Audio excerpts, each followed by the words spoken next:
now that the Trump won the elections, we all have to think about what we're going to do next. We have to buckle up, we have to get ready so we can proceed in the right way, so that every immigrant can stay in the United States and be safe and be secure about their future.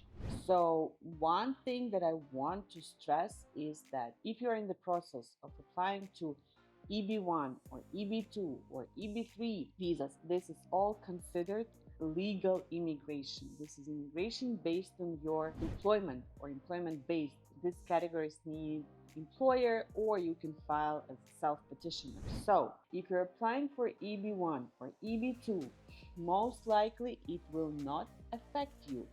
The only thing is that there's always subjective factor.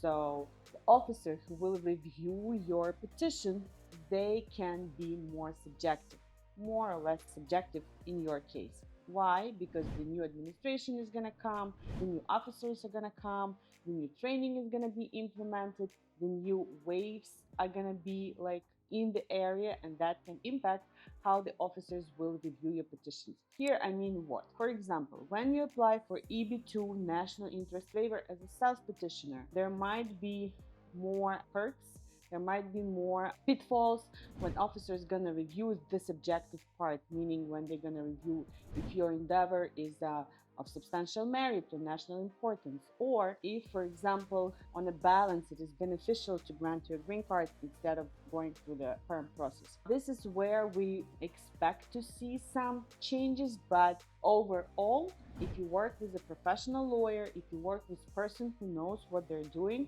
they will be able to catch these trends and to adjust your cases accordingly.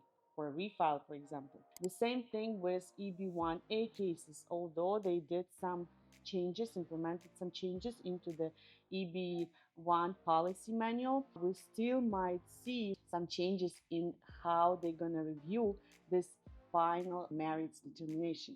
As you know, for EB1 case, you have to apply evidence for 3 criteria to show that you qualify for at least 3 criteria out of 10 in order to get approval for EB1 case. But there is always a second step where the officer reviews, where in general, do you qualify as the person who sustains international acclaim and who qualifies as a person of extraordinary ability.